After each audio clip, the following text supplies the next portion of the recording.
April 8, 2008. Jamie Fraley. 22-year-old female Jamie Fraley was last seen on April 8, 2008 in Gastonia, North Carolina. Intense stomach pain has left a young woman seeking a ride to the hospital for a third time in 24 hours. Her last known phone call at 1:30 a.m. ends abruptly when an unidentified man pulls up to give her a ride. 2 months later, with authorities and family desperate, could the answers be connected to the awful smell coming from a hot car trunk? 22-year-old Jamie Fraley was described by her mother as sweet and feisty and driven to do good. Jamie had suffered from bipolar and anxiety throughout her life, which had made things like graduating high school or getting a driver's license difficult. At the time she was last seen, Jamie was living on Social Security disability and regularly meeting with a social worker. In the few years leading up to her disappearance, the young woman had made huge strides in her life and was now attending a local community college with plans to become a substance abuse counselor, although she had never used drugs herself. In 2006, Jamie met her fiancé, Ricky Simmons Jr., and the two moved in together at the Copperfield apartment complex in Gastonia. The happy couple wouldn't be together long, though. Simmons had a criminal record. In early 2007, he was sentenced to 15 months in state prison for theft. During this period, Jamie would keep in regular contact with him. Although her fiancé was in prison, his father, Ricky Simmons Sr., lived in the same apartment complex just 2 doors away from Jamie.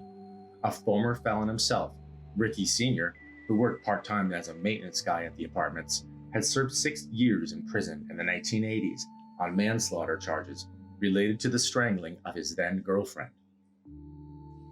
In 2008, Ricky Sr.'s love life was on the rocks again.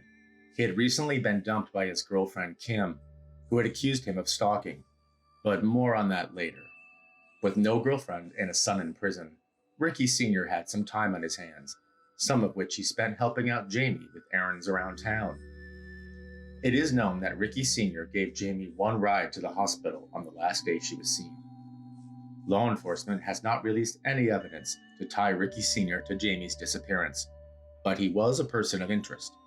Some sources have reported that Ricky Sr. was obsessed with his son's fiancée, and given his own criminal history of stalking and sexual violence against women, may have crossed one too many lines again.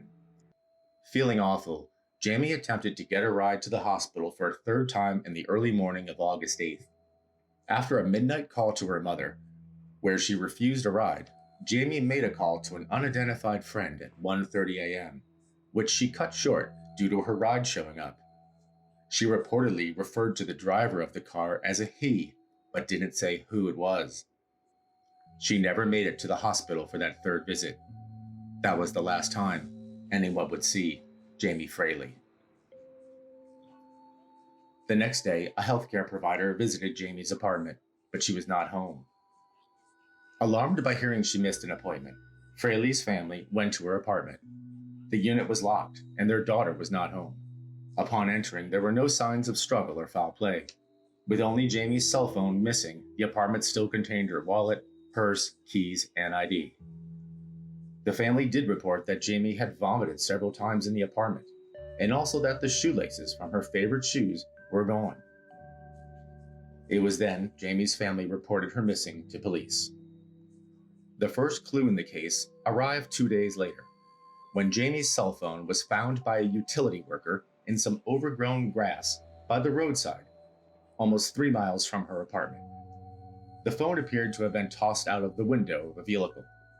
Despite this clue, finding the phone didn't reveal any fingerprints or scents for search dogs to follow. Soon after Jamie's fiancé, Ricky Jr., was released from prison and moved in with Jamie's family, joining them in their search efforts. But it must have made for some awkward father-son moments. Since Jamie's disappearance, suspicion had immediately fell onto Ricky Sr., as he was the last person to have seen Jamie and had been interviewed by police. Suspicions became even greater when he was linked to a bag of trash found by a roadside, prompting the police to seek a warrant they were never able to fully serve. Because the most bizarre thing about Ricky Sr. was yet to happen. As we mentioned, Ricky Sr. had been stalking his ex-girlfriend Kim, who had got a restraining order against him in May of that year. On June 7th, 2 months after Jamie's disappearance, Kim, who recently had her purse and car keys stolen, noticed a strange odor which appeared to be coming from her car. After a few days, Kim opened the trunk to find the lifeless body of Ricky Sr. Law enforcement believes Ricky Sr. attempted to ambush Kim by hiding in her trunk, but things did not go according to plan.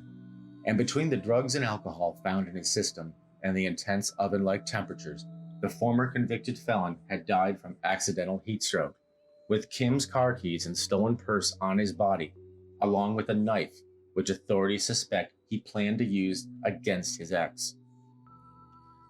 With the death of Ricky Sr., the investigation was almost at a standstill. Now a key witness and person of interest was dead, and with him the possible answers about Jamie's disappearance. So what did happen to this petite young woman on that night she tried to get to the hospital? Did the answers die in a sweltering hot trunk with Ricky Sr.? Or is the unidentified he who picked her up the real person with the answers?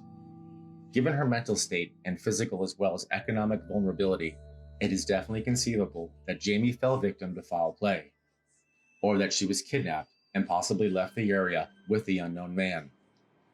Law enforcement does not believe she left on her own, and since she lacked a license or a vehicle, it would have been nearly impossible for her to do so. So they believe someone else had to be involved. Although it has been over 10 years, Jamie's case remains unsolved. Her family's hope that she may be alive was recharged around 2015 by a tip which suggested Jamie may be living in Arizona or Nevada and had been seen in an online ad working as an escort. Unfortunately, the lead in question was tracked down, and the woman seen in the ad was not Jamie. As the years go by with no answers, Jamie's mother remains spiritual and said she is seeking peace and is still hoping for a reunion with her daughter. Over a decade later, this case has scarcely any more clues than it had within the first 48 hours. But Jamie's mother is convinced someone out there holds the answers. Someone out there knows what happened. Jamie was 22 years old, under 95 pounds, and stood 4'9". She had blonde hair and blue eyes, and a tattoo of the name Ricky on her ankle. She may have possibly been wearing blue jeans and a large white t-shirt. If you have any information on the whereabouts of Jamie Fraley, please call the Gaston County Police Department or the Crime Stoppers hotline at 704-861-8000.